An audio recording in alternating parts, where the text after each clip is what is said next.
ਸਮੇਂ ਦੀ ਗੱਲ ਹੈ, ਇੱਕ ਬਹੁਤ ਅਮੀਰ ਆਦਮੀ ਸੀ।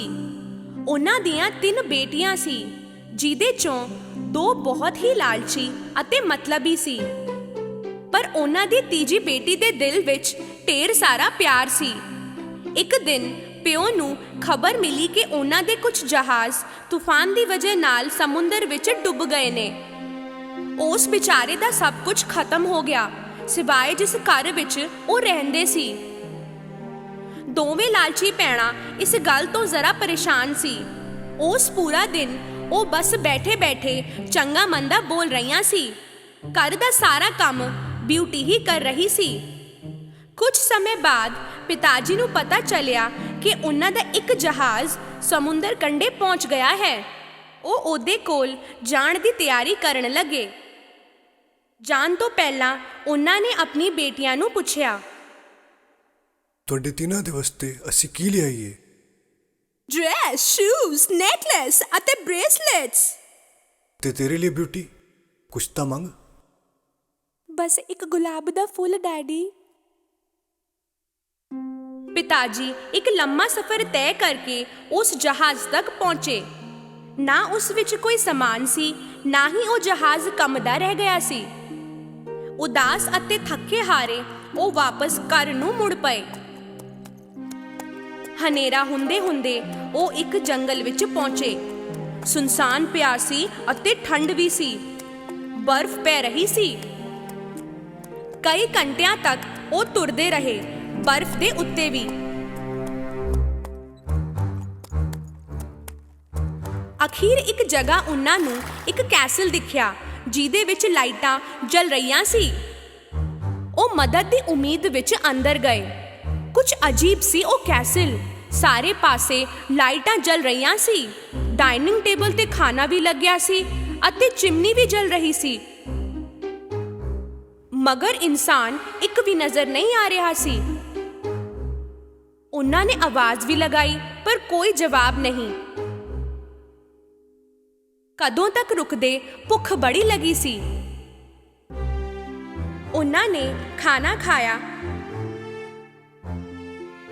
ਅਤੇ ਇੱਕ ਸੋਹਣੇ ਜਿਹੇ ਬੈੱਡ ਤੇ ਸੋ ਗਏ।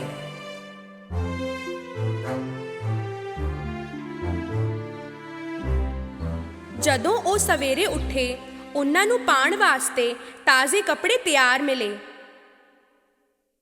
ਥੱਲੇ ਗਏ ਤਾਂ ਸ਼ਾਨਦਾਰ ਬ੍ਰੇਕਫਾਸਟ ਤਿਆਰ ਸੀ। ਇਹ ਜ਼ਰੂਰ ਕਿਸੇ ਪਰੀ ਦਾ ਕੈਸਲ ਹੋਵੇਗਾ, ਵਰਨਾ ਕੋਈ ਕਿਸੇ ਦੀ ਐਨੀ ਮਦਦ ਕਰਦਾ। ਉਹ ਮਿਲੇ ਤਾਂ ਮੈਂ ਥੈਂਕ ਯੂ ਬੋਲਾਂਗਾ ਮਿਲਕਰ।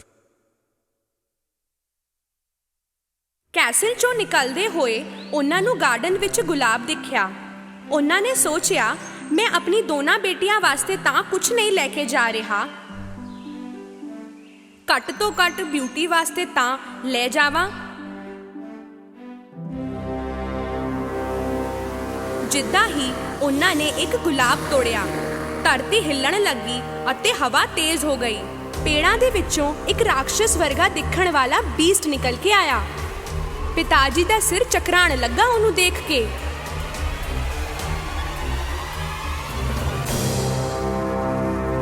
ਮੈਂ ਤੈਨੂੰ ਖਾਣਾ ਦਿੱਤਾ, ਕੱਪੜੇ ਦਿੱਤੇ, ਰਹਿਣ ਦੀ ਜਗ੍ਹਾ ਦਿੱਤੀ, ਤੇ ਤੁਸੀਂ ਮੇਰੇ ਗੁਲਾਬ ਤੋੜਦੇ ਹੋ। ਇਹ ਸ਼ਰਾਫਤ ਹੈ ਤੁਹਾਡੀ।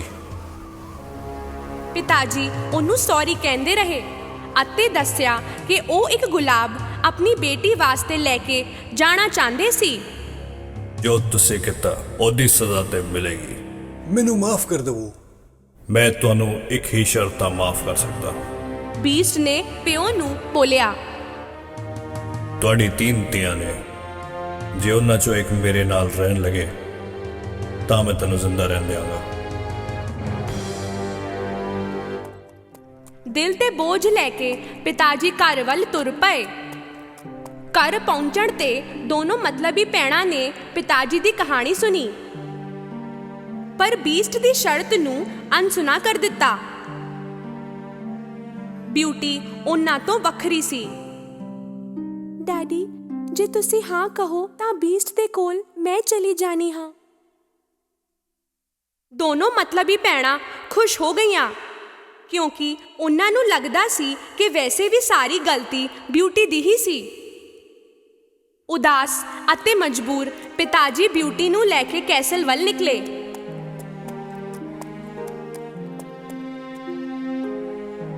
ਪਹੁੰਚ ਕੇ ਵੇਖਿਆ ਕਿ ਸਭ ਕੁਝ ਪਹਿਲਾਂ ਵਰਗਾ ਹੀ ਸੀ। ਟੇਬਲ ਤੇ ਖਾਣਾ ਸੀ ਅਤੇ ਕੋਈ ਨਜ਼ਰ ਨਹੀਂ ਆ ਰਿਹਾ ਸੀ। ਉਹਨਾਂ ਨੇ ਖਾਣਾ ਖਾਣਾ ਸ਼ੁਰੂ ਹੀ ਕੀਤਾ ਸੀ ਕਿ ਬੀਸਟ ਉੱਥੇ ਪਹੁੰਚਿਆ। ਉਹਨੂੰ ਦੇਖਦੇ ਹੀ ਬਿਊਟੀ ਦੀ ਹਾਲਤ ਖਰਾਬ ਹੋ ਗਈ, ਕਿਉਂਕਿ ਬੀਸਟ ਉਨਾ ਹੀ ਭਿਆਨਕ ਸੀ ਜਿੰਨਾ ਪਿਤਾ ਜੀ ਨੇ ਉਹਨੂੰ ਦੱਸਿਆ ਸੀ। ਬੀਸਟ ਨੇ ਬਹੁਤ ਨਮਰਤਾ ਦੇ ਨਾਲ ਪੁੱਛਿਆ, ਕੀ ਤੂੰ ਇੱਥੇ ਆਪਣੀ ਮਰਜ਼ੀ ਨਾਲ ਆਈ ਹੈ? ਹਾਂ। ਤਾਂ ਕੱਲ ਸਵੇਰੇ ਤੇਰੇ ਪਿਤਾ ਜੀ ਇੱਥੋਂ ਚਲੇ ਜਾਣਗੇ ਤੇ ਕਦੀ ਨਹੀਂ ਮੁੜेंगे। ਬਿਊਟੀ ਅਗਲੀ ਸਵੇਰ ਉੱਠੀ ਤਾਂ ਪਿਤਾ ਜੀ ਜਾ ਚੁੱਕੇ ਸੀ ਅਤੇ ਸ਼ਾਨਦਾਰ ਬ੍ਰੇਕਫਾਸਟ ਉਹਦੀ ਉਡੀਕ ਕਰ ਰਿਹਾ ਸੀ। ਉਹ ਕੁਝ ਦੇਰ ਗਾਰਡਨ ਵਿੱਚ ਘੁੰਮ ਰਹੀ ਸੀ। ਗੁਲਾਬ ਦੇਖਦੇ ਹੀ ਉਹ ਉਦਾਸ ਹੋ ਗਈ। ਫਿਰ ਉਹ ਕੈਸਲ ਦੇ ਅੰਦਰ ਗਈ। ਇੱਕ ਬੂਹਾ ਗੁਲਾਬ ਨਾਲ ਭਰਿਆ ਸੀ। ਉਹਨੂੰ ਸਮਝ ਨਹੀਂ ਆਇਆ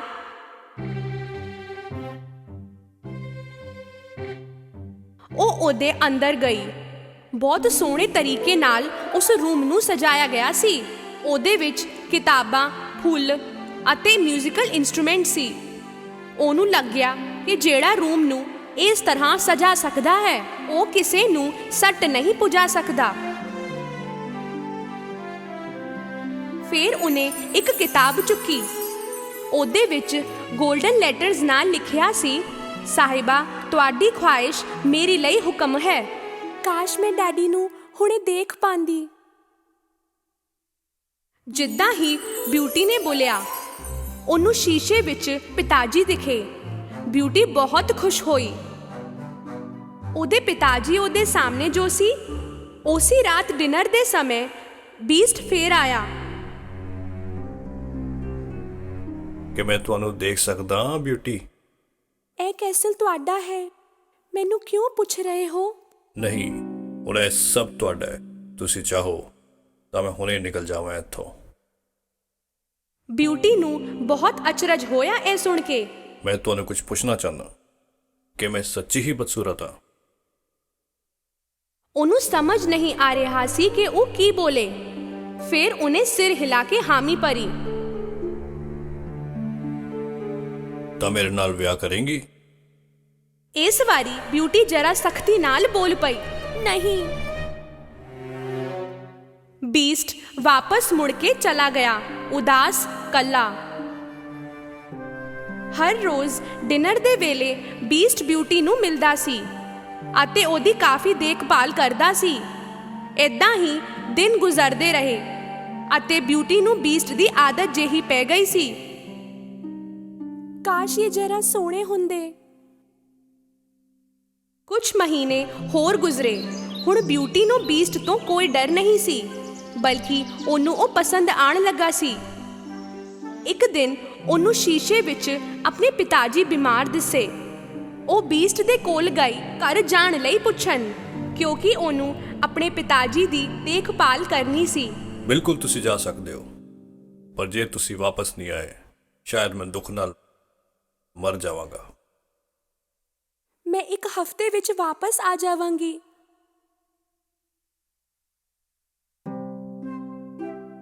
ਬੀਸਟ ਨੇ ਬਿਊਟੀ ਨੂੰ ਇੱਕ ਮੁੰਦਰੀ ਦਿੱਤੀ। ਉਹਨੂੰ ਜੇ ਉਹ ਸੌਂਦੇ ਵੇਲੇ ਉਤਾਰ ਦਵੇ, ਉਹ ਉੱਠੇਗੀ ਸਿੱਧਾ ਕੈਸਲ ਦੇ ਅੰਦਰ। ਅਗਲੀ ਸਵੇਰ ਉਹ ਆਪਣੇ ਪਿਤਾ ਜੀ ਦੇ ਘਰ ਵਿੱਚ ਆਪਣੇ ਪੁਰਾਣੇ ਬੈੱਡ ਤੇ ਜਾਗੀ। ਉਹ ਆਪਣੇ ਡੈਡੀ ਨੂੰ ਵੇਖ ਕੇ ਬਹੁਤ ਖੁਸ਼ ਹੋਈ ਅਤੇ ਉਹਦੇ ਡੈਡੀ ਦੀ ਅੱਧੀ ਬਿਮਾਰੀ ਭੱਜ ਗਈ ਉਹਨੂੰ ਮਿਲ ਕੇ। ਦੁਪਹਿਰ ਨੂੰ ਬਿਊਟੀ ਦੀਆਂ ਭੈਣਾਂ, ਜਿਨ੍ਹਾਂ ਦਾ ਹੁਣ ਵਿਆਹ ਹੋ ਚੁੱਕਾ ਸੀ, ਪਿਤਾ ਜੀ ਨੂੰ ਮਿਲਣ ਆਈਆਂ। ਘਰ ਵਿੱਚ ਬਿਊਟੀ ਨੂੰ ਦੇਖ ਕੇ ਉਹਨਾਂ ਨੂੰ ਬਹੁਤ ਗੁੱਸਾ ਆਇਆ। ਉਹਨਾਂ ਨੇ ਉਹਨੂੰ ਉਲਝਣ ਵਿੱਚ ਫਸਾਉਣ ਦੀ ਠਾਣ ਲਈ। ਉਹਨੂੰ ਇੱਧਰ ਇੱਕ ਹਫ਼ਤਾ ਹੋਰ ਰੋਕ ਲੈਂਦੇ ਹਾਂ। ਬੀਸਟ ਗੁੱਸੇ ਵਿੱਚ ਆਏਗਾ ਅਤੇ ਉਹਨੂੰ ਮਾਰ ਦੇਵੇਗਾ।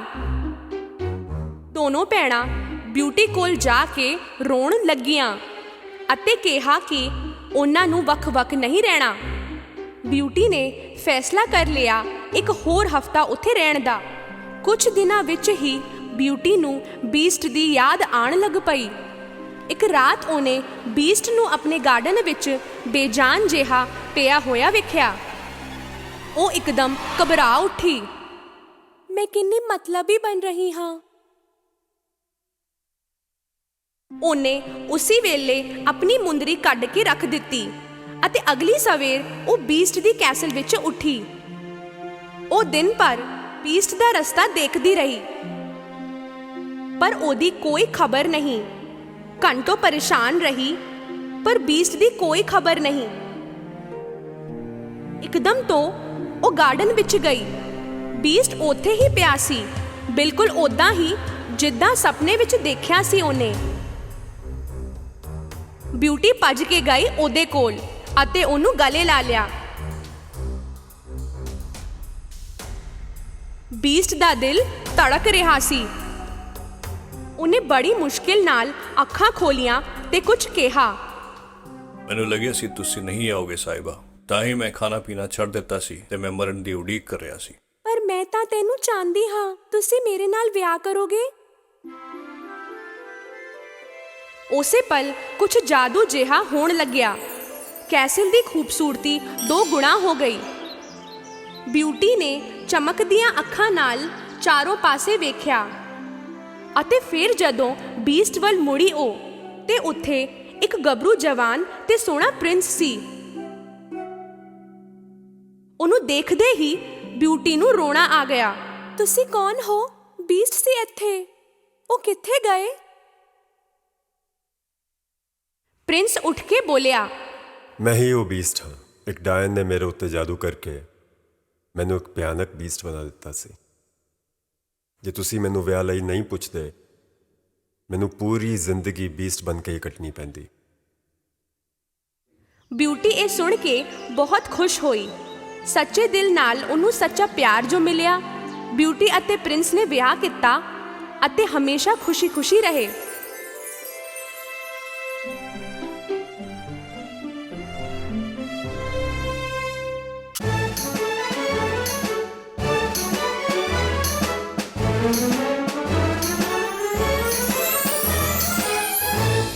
ਇੱਕ ਸਮੇਂ ਦੀ ਗੱਲ ਹੈ, ਇੱਕ ਪਤੀ ਤੇ ਪਤਨੀ ਦਾ ਜੋੜਾ ਸੀ। ਉਹਨਾਂ ਦੇ ਕੋਈ ਜਵਾਕ ਨਹੀਂ ਸੀ, ਪਰ ਉਹਨਾਂ ਨੂੰ ਇੱਕ ਬੇਟੀ ਦੀ ਬੜੀ ਇੱਛਾ ਸੀ। ਕੁਝ ਦਿਨਾਂ ਬਾਅਦ ਉਹਨਾਂ ਨੂੰ ਜਵਾਕ ਹੋਣ ਵਾਲਾ ਸੀ। ਇੱਕ ਦਿਨ ਉਹਨਾਂ ਨੂੰ ਬਾਰੀ ਦੇ ਬਾਹਰ ਇੱਕ ਲੈਟਿਊਸ ਗਾਰਡਨ ਦਿਖਿਆ। ਉਦੋਂ ਤੋਂ ਉਹਨੂੰ ਉੱਥੋਂ ਲੈਟਿਊਸ ਖਾਣ ਦੀ ਇੱਛਾ ਹੋਈ। ਪਤਾ ਨਹੀਂ ਕਦੋਂ ਮੈਂ ਉਹ ਲੈਟਿਊਸ ਖਾ ਪਾਵਾਂਗੀ। ਉਹਨਾਂ ਦੀ ਭੁੱਖ ਘੱਟ ਹੋਣ ਲੱਗੀ ਅਤੇ ਤਬੀਅਤ ਵੀ ਖਰਾਬ ਰਹਿਣ ਲੱਗੀ। ਇੱਕ ਦਿਨ ਉਹਨਾਂ ਦੇ ਪਤੀ ਨੂੰ ਬੜੀ ਫਿਕਰ ਹੋਈ ਅਤੇ ਉਹਨਾਂ ਨੇ ਵਾਅਦਾ ਕੀਤਾ ਕਿ ਉਹ ਉਹਦੇ ਲਈ ਮੁੱਠੀ ਭਰ ਲੈਟਿਊਸ ਲੈ ਕੇ ਆਵੇਗਾ।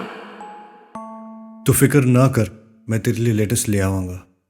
ਪਰ ਉਹਦੇ ਵਿੱਚ ਬਹੁਤ ਖਤਰਾ ਹੈ। ਉਹ ਘਰ ਸੀ ਇੱਕ ਡਾਇਨ ਦਾ ਅਤੇ ਉਹਦੇ ਚਾਰੋਂ ਪਾਸੇ ਉੱਚੀਆਂ-ਉੱਚੀਆਂ ਕੰਧਾਂ ਸੀ, ਜਿਹਦੇ ਉੱਤੇ ਚੜ੍ਹਨ ਦੀ ਕੋਈ ਸੋਚਦਾ ਵੀ ਨਹੀਂ ਸੀ। ਉਹ ਪੂਰਾ ਜ਼ੋਰ ਲਾ ਕੇ ਉਸ ਕੰਧ ਤੇ ਚੜ੍ਹਿਆ। ਗਾਰਡਨ ਵਿੱਚ ਗਏ ਅਤੇ ਉਹਨਾਂ ਨੇ ਮੁੱਠੀ ਭਰ ਕੇ ਲੈਟਿਊਸ ਕੱਢਿਆ। ਉਹਨਾਂ ਦੀ ਪਤਨੀ ਨੇ ਬੜੇ ਚਾਅ ਨਾਲ ਲੈਟਿਊਸ ਖਾਧਾ ਅਤੇ ਚੰਗਾ ਮਹਿਸੂਸ ਕਰਨ ਲੱਗੀ। ਪਰ ਇੱਕ ਮੁੱਠੀ ਲੈਟਿਊਸ ਨਾਲ ਉਹਦਾ ਜੀ ਨਹੀਂ ਭਰਿਆ। ਅਗਲੇ ਦਿਨ ਉਹਨਾਂ ਦੇ ਪਤੀ ਫਿਰ ਉਸ ਗਾਰਡਨ ਵਿੱਚ ਆਏ, ਪਰ ਇਸ ਵਾਰੀ ਉਹ ਡਾਇਨ ਉੱਥੇ ਹੀ ਖੜੀ ਸੀ। ਐਨੀ ਹਿੰਮਤ ਕਿ ਮੇਰੇ ਗਾਰਡਨ ਵਿੱਚ ਆ ਕੇ ਮੇਰੇ ਲੈਟਿਊਸ ਚੋਰੀ ਕਰਦੇ ਹੋ? ਮੇਰੀ ਪਤਨੀ ਪੇਟ ਸੇ ਹੈ ਤੇ ਉਹਨੂੰ ਤੁਹਾਡੇ ਲੈਟਸ ਬਹੁਤ ਪਸੰਦ ਨੇ। ਤੂੰ ਮੈਨੂੰ ਪੁੱਛ ਤਾਂ ਸਕਦਾ ਸੀ। ਅਸੀਂ ਸਾਰੇ ਤੁਹਾਡੇ ਤੋਂ ਡਰਦੇ ਹਾਂ। ਲੱਗਿਆ ਸੀ ਤੁਸੀਂ ਹਾਂ ਨਹੀਂ ਕਹੋਗੇ। ਮੈਨੂੰ ਮਾਫ ਕਰ ਦੇਵੋ। ਮਾਫ ਕਰ ਦੇਵਾਂ? ਤੈਨੂੰ ਤਾਂ ਸਜ਼ਾ ਮਿਲੇਗੀ। ਜੇ ਮੇਰੀ ਪਤਨੀ ਨੇ ਲੈਟਸ ਨਹੀਂ ਖਾਧਾ ਤਾਂ ਉਹ ਬਿਮਾਰ ਹੋ ਜਾਵੇਗੀ ਤੇ ਬੱਚੇ ਨੂੰ ਵੀ ਬੜੀ ਪਰੇਸ਼ਾਨੀ ਹੋਵੇਗੀ। ਪਲੀਜ਼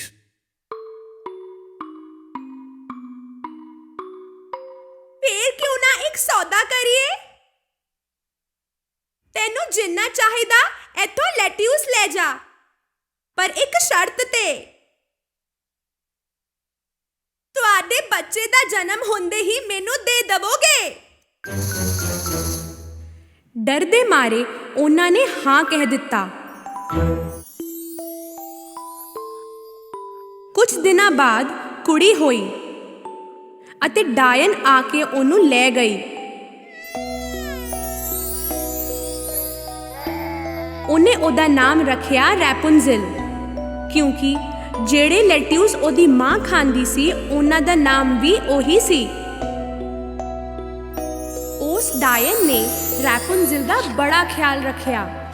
16 ਸਾਲ ਦੀ ਹੁੰਦੇ ਹੁੰਦੇ ਉਹ ਬੜੀ ਸੋਹਣੀ ਹੋ ਚੁੱਕੀ ਸੀ। ਉਹਦਾ ਘਰ ਜੰਗਲ ਦੇ ਵਿੱਚ ਇੱਕ ਬਹੁਤ ਉੱਚੀ ਇਮਾਰਤ ਵਿੱਚ ਸੀ ਅਤੇ ਇਸ ਇਮਾਰਤ ਵਿੱਚ ਪੌੜੀਆਂ ਨਹੀਂ ਸੀ, ਸਿਰਫ ਉੱਪਰ ਇੱਕ ਬਾਰੀ ਸੀ।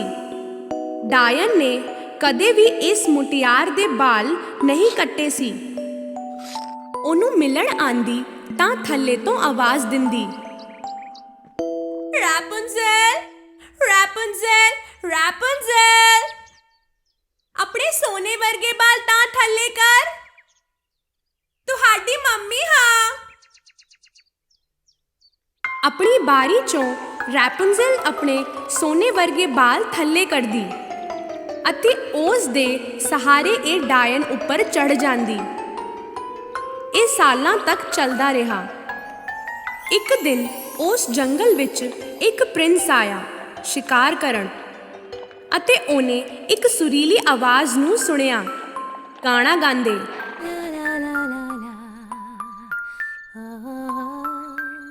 ਕਿੰਨੀ ਸੁਰੀਲੀ ਆਵਾਜ਼ ਹੈ। ਉਹਨੇ ਸੋਚਿਆ ਅਤੇ ਆਵਾਜ਼ ਵੱਲ ਨੂੰ ਤੁਰ ਪਿਆ। ਰੈਪੁਨਜ਼ਲ ਦੀ ਇਮਾਰਤ ਦੇ ਕੋਲ ਆ ਕੇ ਉਹਨੇ ਖੱਬੇ ਦੇਖਿਆ, ਫਿਰ ਸੱਜੇ, ਪਰ ਕੋਈ ਪੌੜੀ ਵੋੜੀ ਨਜ਼ਰ ਨਹੀਂ ਆਈ।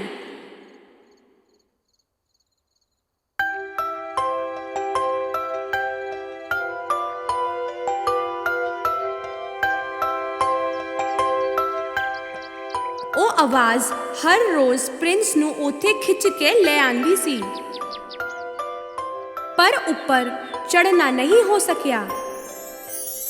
ਇੱਕ ਰਾਤ ਇਮਾਰਤ ਦੇ ਵੱਲ ਜਾਂਦੇ ਹੋਏ ਉਹਨੂੰ ਥੱਲੇ ਡਾਇਨ ਦਿਖੀ। ਰੈਪੁਨਜ਼ਲ, ਰੈਪੁਨਜ਼ਲ, ਆਪਣੇ ਸੋਨੇ ਵਰਗੇ ਬਾਲ ਤਾਂ ਥੱਲੇ ਕਰੋ, ਤੁਹਾਡੀ ਮੰਮੀ ਹਾਂ। ਆਪਣੀ ਬਾਰੀ ਚੋਂ ਰੈਪੁਨਜ਼ਲ ਨੇ ਆਪਣੇ ਸੋਨੇ ਵਰਗੇ ਬਾਲ ਥੱਲੇ ਕੀਤੇ।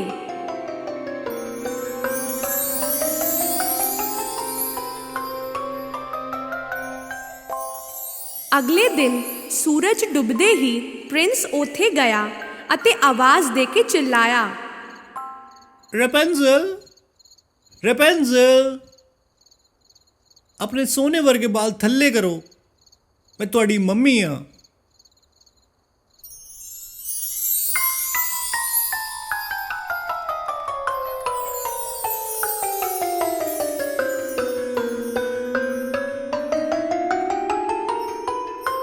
ਆਪਣੀ ਮਾਂ ਤੋਂ ਇਲਾਵਾ ਪਹਿਲੀ ਵਾਰ ਕਿਸੇ ਮਨੁੱਖ ਨੂੰ ਦੇਖ ਕੇ ਰੈਪੁਨਜ਼ਲ ਥੋੜੀ ਡਰ ਗਈ। ਤੁਸੀਂ ਮੰਮੀ ਨਹੀਂ ਹੋ, ਕਿਉਂ ਆਏ ਹੋ ਇੱਥੇ? ਡਰਨ ਦੀ ਕੋਈ ਗੱਲ ਨਹੀਂ ਹੈ। ਤੁਹਾਡੀ ਆਵਾਜ਼ ਸੁਣ ਕੇ ਤੁਹਾਡੀ ਆਵਾਜ਼ ਨਾਲ ਪਿਆਰ ਹੋ ਗਿਆ ਹੈ। ਆਵਾਜ਼ ਕਿਸ ਦੀ ਹੈ, ਬਸ ਇਹੀ ਵੇਚਣਾ ਹੈ। ਰੈਪੁਨਜ਼ਲ ਨੂੰ ਪ੍ਰਿੰਸ ਦੀਆਂ ਗੱਲਾਂ ਚੰਗੀਆਂ ਲੱਗੀਆਂ ਅਤੇ ਹੁਣ ਉਹਨੂੰ ਡਰ ਨਹੀਂ ਰਿਹਾ। ਕੁਝ ਸਮੇਂ ਤੋਂ ਸਭ ਕੁਝ ਸਹੀ ਚੱਲ ਰਿਹਾ ਸੀ ਅਤੇ ਡਾਇਨ ਨੂੰ ਵੀ ਕੋਈ ਭਣਕ ਨਹੀਂ ਲੱਗੀ। ਇੱਕ ਦਿਨ ਪ੍ਰਿੰਸ ਨੇ ਰੈਪੁਨਜ਼ਲ ਨਾਲ ਵਿਆਹ ਦੀ ਗੱਲ ਕੀਤੀ। ਤੁਸੀਂ ਮੇਰੇ ਨਾਲ ਵਿਆਹ ਕਰੋਗੇ? ਰੈਪੁਨਜ਼ਲ ਨੇ ਖੁਸ਼ੀ-ਖੁਸ਼ੀ ਹਾਂ ਕੀਤੀ, ਪਰ ਰੈਪੁਨਜ਼ਲ ਨੂੰ ਥੱਲੇ ਜਾਣ ਦਾ ਕੋਈ ਤਰੀਕਾ ਨਹੀਂ ਸੂਝ ਰਿਹਾ ਸੀ। ਅਚਾਨਕ ਇੱਕ ਆਈਡੀਆ ਆਇਆ। ਹਰ ਵਾਰੀ ਪ੍ਰਿੰਸ ਕੱਪੜੇ ਦਾ ਇੱਕ ਟੋਟਾ ਲੈ ਕੇ ਆਂਦਾ ਸੀ ਰੈਪੁੰਜ਼ਲ ਉਹਨਾਂ ਨੂੰ ਜੋੜ ਕੇ ਇੱਕ ਰੱਸੀ ਬਣਾ ਰਹੀ ਸੀ। ਪਰ ਇੱਕ ਦਿਨ ਰੈਪੁੰਜ਼ਲ ਨੇ ਇੱਕ ਗਲਤੀ ਕਰ ਦਿੱਤੀ ਅਤੇ ਉਹਦੇ ਮੂੰਹ 'ਚੋਂ ਇੱਕ ਗੱਲ ਨਿਕਲ ਗਈ। ਮੰਮੀ, ਤੁਹਾਡੇ ਨਾਲੋਂ ਜ਼ਿਆਦਾ ਛੇਤੀ ਤਾਂ ਪ੍ਰਿੰਸ ਚੜ੍ਹਦਾ ਹੈ। ਪ੍ਰਿੰਸ? ਕੌਣ ਪ੍ਰਿੰਸ? ਕੌਣ ਪ੍ਰਿੰਸ? ਡਾਇਨ ਨੂੰ ਸਮਝ ਆ ਗਿਆ ਕਿ ਕੁਝ ਗੜਬੜ ਹੈ ਅਤੇ ਉਹ ਚਿল্ਲਾਣ ਲੱਗੀ,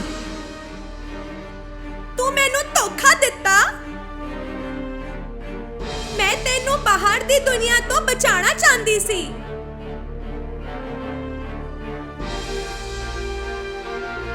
ਡਾਇਨ ਨੇ ਗੁੱਸੇ ਦੇ ਮਾਰੇ ਰੈਪੁੰਜ਼ਲ ਦੇ ਸੋਹਣੇ ਵਰਗੇ ਬਾਲ ਕੱਟ ਦਿੱਤੇ।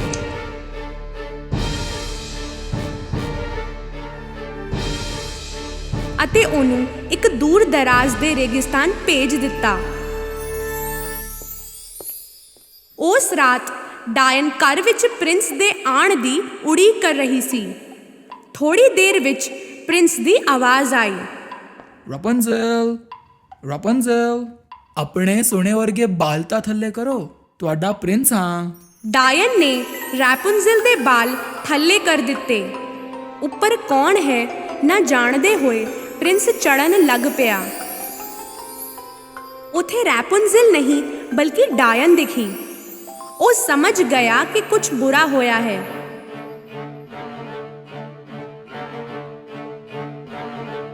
ਡਾਇਨ ਉਹਦੇ ਵੱਲ ਆ ਰਹੀ ਸੀ ਕਿ ਪ੍ਰਿੰਸ ਘਬਰਾ ਕੇ ਡਿੱਗ ਪਿਆ।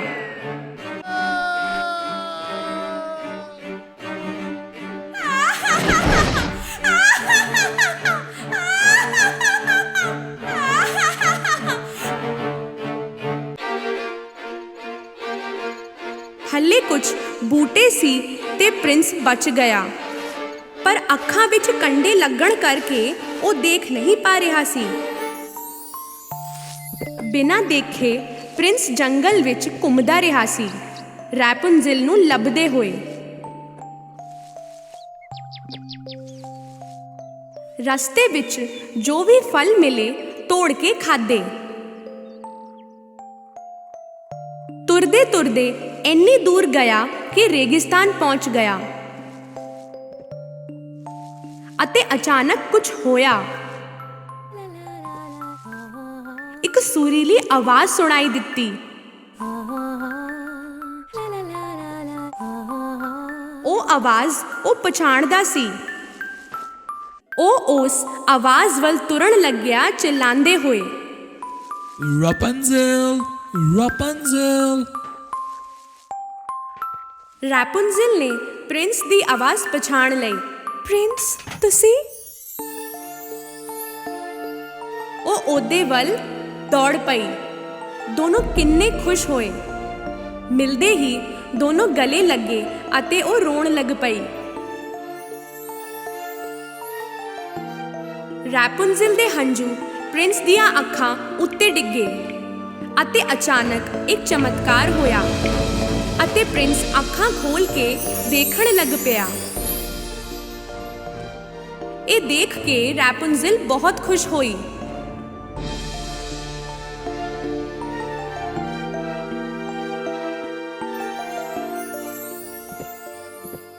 ਦੋਨੋਂ ਨਾਲ-ਨਾਲ ਪ੍ਰਿੰਸ ਦੇ ਕਿੰਗਡਮ ਗਏ, ਜਿੱਥੇ ਲੋਕਾਂ ਨੇ ਉਹਨਾਂ ਦਾ ਸਵਾਗਤ ਕੀਤਾ ਅਤੇ ਦੋਨੋਂ ਹਮੇਸ਼ਾ ਖੁਸ਼ ਰਹੇ।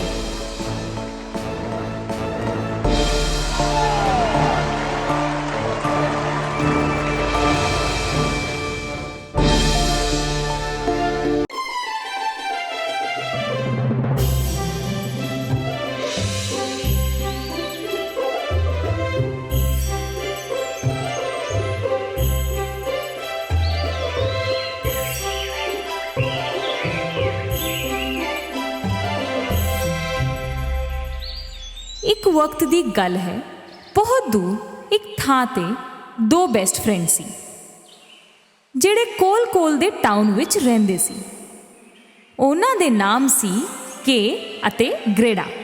ਕੇ ਅਤੇ ਗ੍ਰੇਡਾ ਨੇ ਇੱਕ ਰੋਜ਼ ਲਾਇਆ ਆਪਣੇ ਵਿਹੜੇ ਵਿੱਚ, ਆਪਣੇ ਪਿਆਰ ਦੀ ਨਿਸ਼ਾਨੀ ਮੰਨ ਕੇ।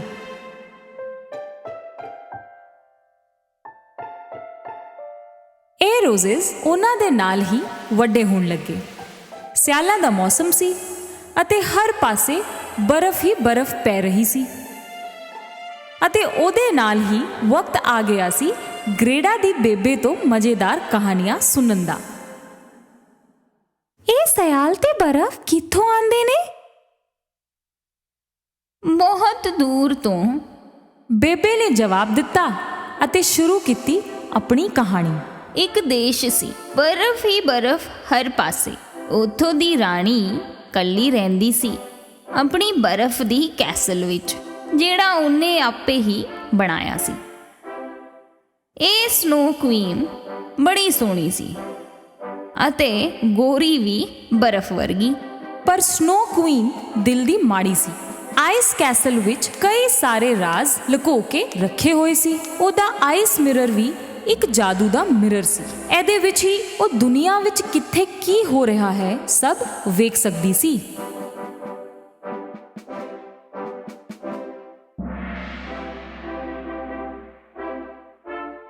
ਉਸੇ ਵੇਲੇ ਗ੍ਰੇਡਾ ਨੂੰ ਇੰਜ ਲੱਗਿਆ ਜਿਵੇਂ ਸਨੋ ਕੁਈਨ ਉਹਨੂੰ ਬਾਰੀ ਵਿੱਚੋਂ ਵੇਖ ਰਹੀ ਸੀ। ਕੀ ਬੇਬੇ ਜੀ ਵੇਖੋ, ਸਨੋ ਕੁਈਨ ਬਾਰੀ ਤੇ। ਓਏ ਕੋਈ ਬਿੱਲੀ ਹੋਗੀ, ਠੰਡ ਤੋਂ ਪਰੇਸ਼ਾਨ। ਬੇਬੇ ਜੀ ਕੀ ਸਨੋ ਕੁਈਨ ਇੱਥੇ ਆ ਸਕਦੀ ਹੈ? ਆਉਣ ਦੋ, ਮੈਂ ਉਸੇ ਵੇਲੇ ਉਹਨੂੰ ਚੁੱਕ ਕੇ ਚਿਮਨੀ 'ਚ ਸੁੱਟ ਦਾਂਗਾ, ਪਿਘਲ ਕੇ ਪਾਣੀ ਹੋ ਜੂਗੀ ਵਾਟਰ ਕੁਈਨ। ਆਪਣੇ ਆਈਸੀ ਮਿਰਰ ਵਿੱਚ ਸਨੋ ਕੁਈਨ ਨੇ ਵੇਖਿਆ ਕਿ ਕੀ ਬੋਲ ਰਿਹਾ ਸੀ। ਤਾਂ ਤੂੰ ਮੈਨੂੰ ਚਿਮਣੀ ਵਿੱਚ ਸੁੱਟੇਂਗਾ ਤੇ ਵਾਟਰ ਕੁਈਨ ਬਣਾਵੇਂਗਾ? ਮੇਰੇ ਆਈ ਸਪਾਰਕਲਸ, ਜਾਓ, ਮੇਰੀ ਸ਼ਕਤੀ ਨਾਲ ਇਸ ਮੁੰਡੇ ਨੂੰ ਲੱਭੋ। ਉਹਦਾ ਦਿਲ ਅਤੇ ਉਹਦੀਆਂ ਅੱਖਾਂ ਮੈਨੂੰ ਚਾਹੀਦੀਆਂ ਨੇ। ਉਹਦੀ ਨਜ਼ਰ ਵਿੱਚ ਬੁਰਾਈ ਭਰ ਦਿਓ ਅਤੇ ਉਹਦੇ ਦਿਲ ਵਿੱਚੋਂ ਪਿਆਰ ਨੂੰ ਕੱਢ ਸੁੱਟੋ।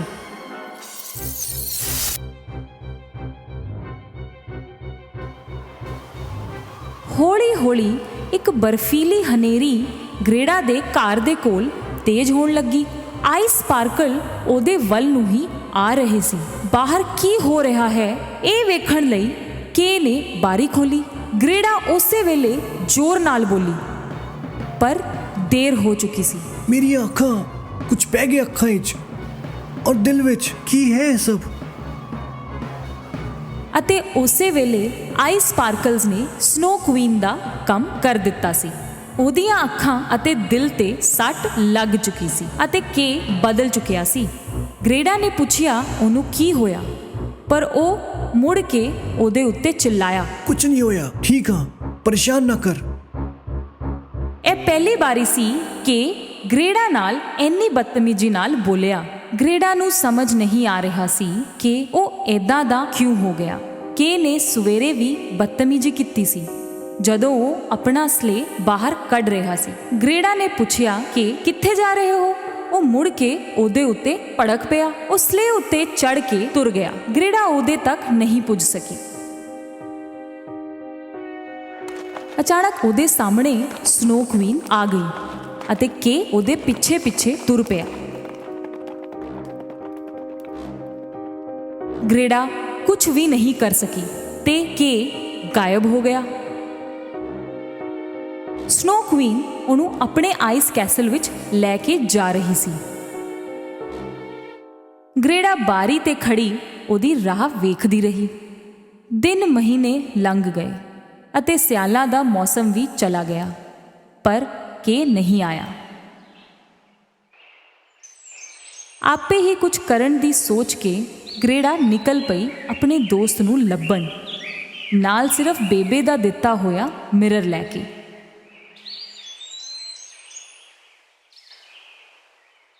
ਬਹਾਦਰ ਗ੍ਰੇਡਾ ਨੇ ਰਸਤੇ ਵਿੱਚ ਹਰ ਇੱਕ ਬੰਦੇ ਨੂੰ ਪੁੱਛਿਆ ਕਿ ਉਹਨਾਂ ਨੇ ਕੇ ਨੂੰ ਵੇਖਿਆ ਹੈ। ਲੱਭਦੇ ਉਹ ਨਦੀ ਤੱਕ ਪਹੁੰਚ ਗਈ। ਆਲੇ ਦੁਆਲੇ ਉਹਨੂੰ ਕੋਈ ਨਹੀਂ ਦਿਸਿਆ ਜਿਹੜਾ ਉਹਨੂੰ ਕੇ ਦੇ ਬਾਰੇ ਵਿੱਚ ਦੱਸ ਸਕੇ। ਉਹਨੇ ਨਦੀ ਤੋਂ ਪੁੱਛਿਆ, ਪਰ ਕੋਈ ਜਵਾਬ ਨਹੀਂ ਮਿਲਿਆ। ਇਹਦੇ ਵਿੱਚ ਸਿੰਕਰੋ ਆਇਆ ਉਹਦੇ ਕੋਲ ਤੇ ਬੋਲਿਆ, ਨਦੀ ਕੋਲ ਜਵਾਬ ਹੈ ਤੁਹਾਡੇ ਵਾਸਤੇ, ਪਰ ਪਹਿਲੇ ਉਹਨੂੰ ਇੱਕ ਗਿਫਟ ਦੇਣਾ ਪਏਗਾ। ਗ੍ਰੇਡਾ ਨੇ ਆਪਣਾ ਫੇਵਰਿਟ ਨੈਕਲੇਸ ਕੱਢ ਕੇ ਨਦੀ ਨੂੰ ਗਿਫਟ ਦੇ ਦਿੱਤਾ। ਉਸੇ ਵੇਲੇ ਇੱਕ ਜਾਦੂ ਜਿਹਾ ਹੋਇਆ ਅਤੇ ਇੱਕ ਬੋਟ ਹਾਜ਼ਰ ਹੋ ਗਈ। ਗ੍ਰੇਡਾ ਨੇ ਸੋਚਿਆ ਕਿ ਨਦੀ ਨੂੰ ਉਹਦਾ ਗਿਫਟ ਚੰਗਾ ਲੱਗਿਆ ਹੈ ਅਤੇ ਬੋਟ ਉਹਨੂੰ ਰਿਟਰਨ ਗਿਫਟ ਦਿੱਤਾ ਹੈ। ਉਹਦੇ ਚੜ੍ਹਦੇ ਹੀ ਬੋਟ ਆਪੇ ਤੁਰ ਪਈ। ਬੋਟ ਜਾ ਕੇ ਕੰਢੇ ਤੇ ਰੁਕੀ। ਉੱਥੇ ਇੱਕ ਸੀਕ੍ਰੇਟ ਗਾਰਡਨ ਸੀ ਜਿਹਦੇ ਵਿੱਚ ਫੁੱਲ ਹੀ ਫੁੱਲ ਸੀ, ਰੰਗ ਬਿਰੰਗੇ। ਇੰਨਾ ਸੋਹਣਾ ਗਾਰਡਨ ਉਹਨੇ ਪਹਿਲਾਂ ਕਦੇ ਨਹੀਂ ਵੇਖਿਆ ਸੀ, ਪਰ ਕੁਝ ਗੜਬੜ ਸੀ। ਇਹਨਾਂ ਫੁੱਲਾਂ ਵਿੱਚ ਵਾਸ਼ਨਾ ਨਹੀਂ ਸੀ।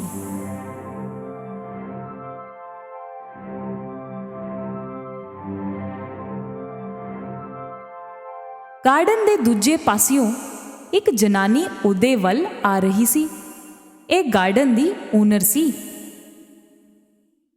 ਕੀ ਹਾਲ ਚਾਲ ਪਿਆਰੀ ਕੁੜੀਏ, ਮੁਸਕਰਾ ਕੇ ਉਹਨੇ ਕਿਹਾ ਅਤੇ ਉਹਨੂੰ ਅਚਾਨਕ ਮਹਿਸੂਸ ਹੋਇਆ ਕਿ ਉਹਦੇ ਗਾਰਡਨ ਦੇ ਫੁੱਲਾਂ ਵਿੱਚੋਂ ਵਾਸ਼ਨਾ ਫੇਰ ਤੋਂ ਆ ਰਹੀ ਹੈ।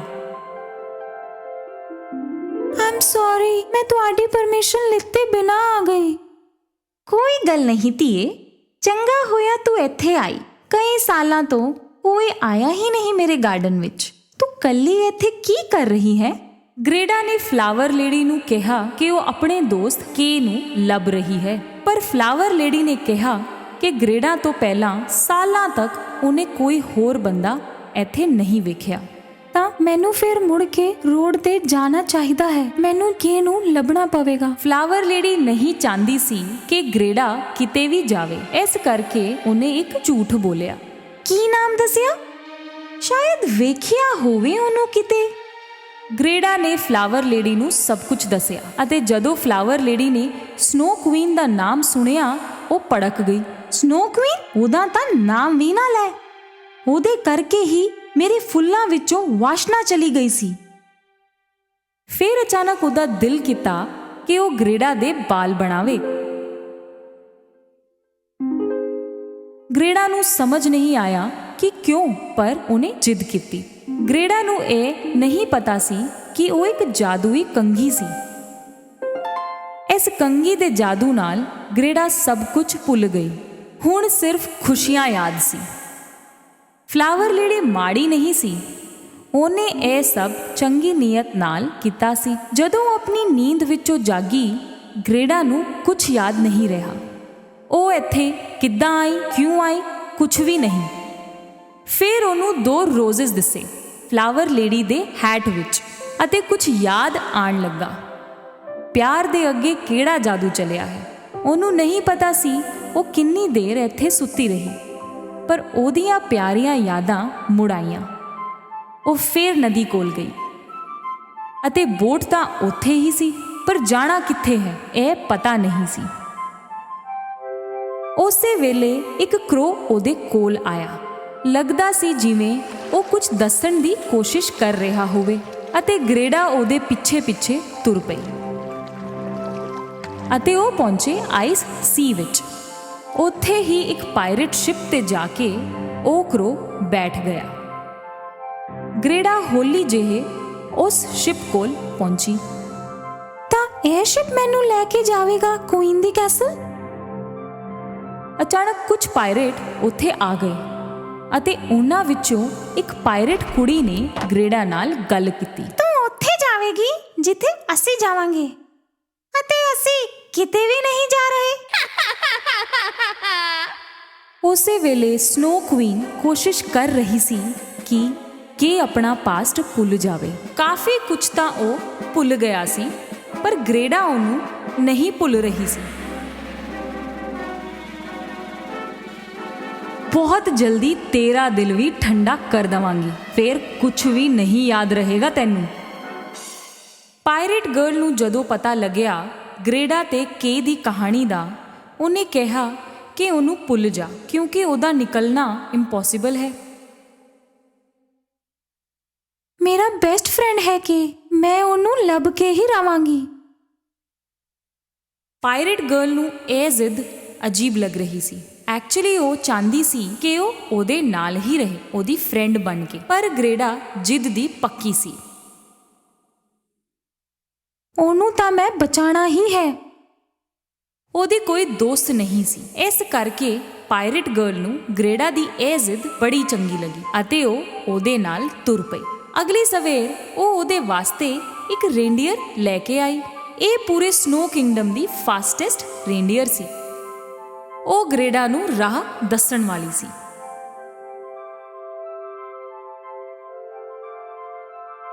ਪ੍ਰੋਮਿਸ ਕਰੋ ਕਿ ਤੁਸੀਂ ਸਨੋ ਕੁਈਨ ਨੂੰ ਫੜੋਗੇ ਅਤੇ ਮੇਰੇ ਸ਼ਿਪ ਨੂੰ ਵੀ ਬਚਾਵੋਗੇ। ਪ੍ਰੋਮਿਸ, ਮੈਂ ਮੁੜ ਕੇ ਜ਼ਰੂਰ ਆਵਾਂਗੀ।